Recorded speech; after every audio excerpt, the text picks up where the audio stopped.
ஈழத்தமிழர் வரலாற்றில் எப்போதும் மறக்க முடியாத பல ஆயிரம் துன்பியல் சம்பவம் வலியோடும் கண்ணீரோடும் தீராத காயத்தோடும் உறங்கியபடி கிடக்கின்றது. எல்லா வலிகளையும் சேமித்து தந்தது போல முள்ளிவாய்க்கால் பேரவலமும் ஈழத் தேசத்தை குருதியாற்றில் நனைத்து சென்றது.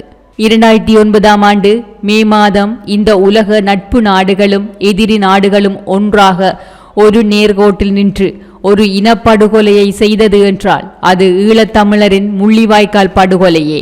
அந்த கொடூரமான நாட்களை மனதின் மடிப்புகளில் எப்போதும் குருதி கசிந்தபடியே வலியை ஆற்றுப்படுத்தும் ஒரு மனிதாபிமான உதவியை கூட சுதந்திரமாக செய்வதற்கு இலங்கை அரச இயந்திரம் தனது இரும்பு பிடியை இன்னும் தளர்த்தவே இல்லை. இதன் விளைவுதான் இன்று வடக்கு கிழக்கு எங்கும் தமிழர் எலும்புக்கூடுகளாக மீட்கப்படுகின்றனர். மறைக்கப்பட்ட படுகொலைகளின் மாபெரும் சாட்சியமாக இன்று உலகையே உலுக்கி நிற்கின்றது செம்மணி படுகொலை சாட்சியம். செம்மணி மனித புதைகுழி அகழ்வின் 2ஆம் கட்டத்தின் முதல் கட்டம் 15 நாள் அகழ்வு பணிகளின் நிறைவில் மொத்தமாக 65 மனித எலும்புக்கூட்டு தொகுதிகள் கண்டுபிடிக்கப்பட்டு அகழ்ந்து எடுக்கப்பட்டிருந்த நிலையில் தற்காலிகமாக ஓய்விற்காக நிறுத்தப்பட்டிருந்த அகழ்வு பணிகள் மீண்டும் இன்று ஆரம்பிக்கப்பட்டுள்ள நிலையில் ஞாயிற்றுக்கிழமை திருகோணமலை சம்பூர் பகுதியில் மனித புதைகுழி என சந்தேகிக்கப்படும் இடம் ஒன்று கண்டுபிடிக்கப்பட்டுள்ளது. திருகோணமலை சம்பூர் கடற்கரையை அண்டிய பகுதியில் நிலக்கீழ் கன்னிவெடி அகழும் பணியில் ஈடுபட்டு கொண்டிருந்த போது மனித மண்டையோடு உள்ளிட்ட சில மனித எலும்பு தொகுதிகள் மனித எச்சங்கள் வெளிவந்ததை அடுத்து குறித்த கன்னிவெடி அகழும் பணி இடைநிறுத்தப்பட்டுள்ளதாக கூறப்படுகிறது.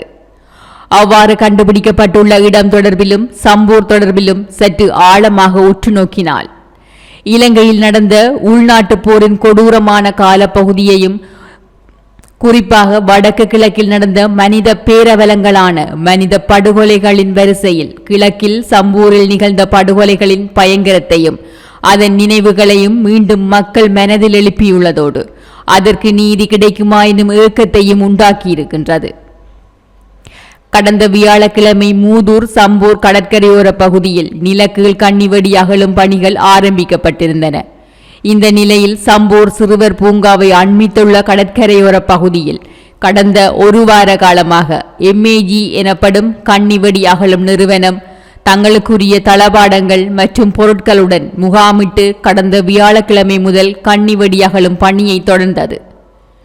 இதன்போது ஞாயிற்றுக்கிழமை குறித்த பகுதியில் மனித மண்டையோடு உள்ளிட்ட மனித எலும்புக்கூடுகள் கண்டுபிடிக்கப்பட்டதை அடுத்து அகழ்வு பணி உடனடியாக நிறுத்தப்பட்டு போலீசாருக்கு அறிவிக்கப்பட்டு அது நீதிபதிக்கும் அறிவிக்கப்பட்டது.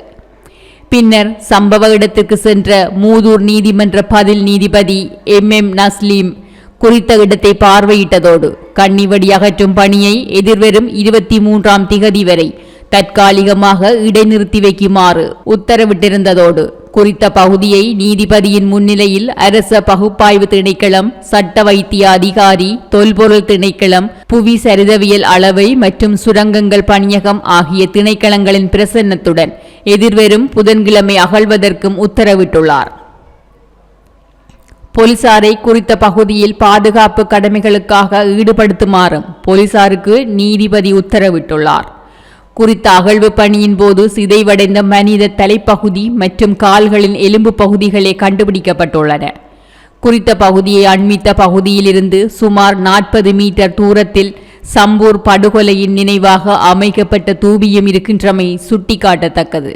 கிழக்கில் இராணுவமும் முஸ்லிம் ஊர்காவல் படைகளும் இணைந்து அரசின் திட்டமிடலுடன் நடத்தப்பட்ட படுகொலைகளாக கருதப்படுகின்ற அம்பாறை மாவட்டத்தின் உடும்பன்குளம், திராய்க்கேணி, வீரமுனை உள்ளிட்ட இன்னும் பல படுகொலைகளும் மட்டக்களப்பு மாவட்டத்தின் கொக்கட்டிச்சோலை, மகளடித்தீவு, சத்துருக்கொண்டான், சித்தாண்டி படுகொலைகள் போன்ற மிக கொடிய படுகொலைகள் நடந்த இடமே இந்த சம்பூர் படுகொலை ஆகும். திருகோணமலை சம்பூர் பகுதி இலங்கையின் உள்நாட்டு போரின் போது பல மனித உரிமை மீறல்களுக்கும் பொதுமக்கள் படுகொலைகளுக்கும் சாட்சியாக இருந்துள்ளது.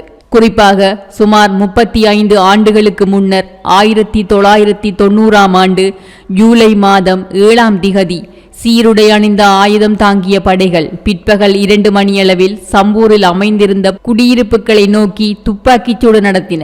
இதன்போது மக்கள் தங்கள் பிள்ளைகள், குடும்ப உறுப்பினர்களுடன் சாக்கரவட்டவன் காட்டு பகுதிக்குள் பாதுகாப்பாக தஞ்சமடைந்தனர். பின்னர் ஊருக்குள் வருமாறு அழைப்பு விடுக்கப்பட்டதும் பெண்கள், குழந்தைகள், முதியவர்கள் ஆலயங்களில் தஞ்சம் புகுந்தனர்.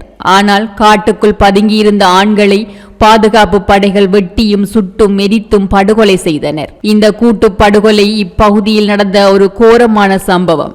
இதன்போதே அப்பாவி தமிழ் மக்கள் பெருமளவில் இராணுவம் மற்றும் முஸ்லிம் ஊர்காவல் படையினர்களால் படுகொலை செய்யப்பட்டனர். திருகோணமலை, மட்டக்களப்பு, அம்பாறை என நீண்டு கொண்டே சென்றது தமிழின படுகொலைகள். இதற்கான காரணங்களையோ நீதியையோ எந்த அரசும் சரி, மனித உரிமை அமைப்புகளும் சரி வழங்க முன்வரவில்லை என்பது தமிழருக்கே கிடைத்த சாபம் என்றால் மாற்று கருத்தில்லை.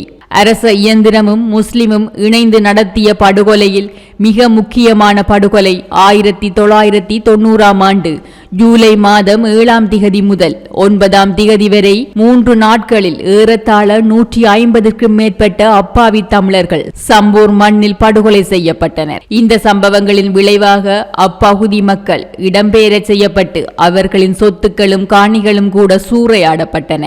இவ்வாறான பெரும் துயரங்களை அனுபவித்த அந்த மக்களின் உயிரிழந்த உறவுகளின் உடல்கள் மீட்கப்படாமலும் முறையாக அடையாளம் காணப்படாமலும் உரிய முறையில் அல்லாமல் புதைக்கப்பட்டும் இருந்தன. இந்த படுகொலை இடம்பெற்ற 1990ஆம் ஆண்டு காலப்பகுதி தமிழ் முஸ்லிம் உறவில் பாரிய விரிசல்கள் ஏற்பட்டு 2 சமூகங்களுக்கும் இடையிலான விரிசல் உச்சம் தொட்டு கொண்டிருந்த காலகட்டம். 2 சமூகங்களுக்கும் இடையிலான கலவரம் கிழக்கு மாகாணம் முழுவதும் விஸ்தரித்திருந்த காலகட்டம் அது.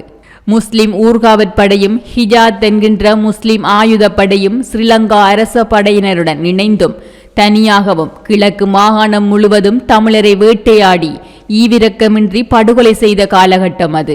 இந்த படுகொலைகளின் நினைவாகவே சம்பூர் கடற்கரையோரத்தில் தூபியொன்று அமைக்கப்பட்டு ஒவ்வொரு ஆண்டும் மக்களால் அங்கு அஞ்சலிகள் செய்யப்படுவதோடு நீதிக்கான குரல் தொடர்ந்து ஒலித்து வந்தது. இந்த நிலையில் தற்போது கண்டுபிடிக்கப்பட்டுள்ள மனித எச்சங்கள் அந்த பகுதி மக்களின் நீதி மற்றும் உண்மைக்கான தேடலுக்கு மேலும் நல்லதொரு நம்பிக்கையும் வலுவும் சேர்த்துள்ளது.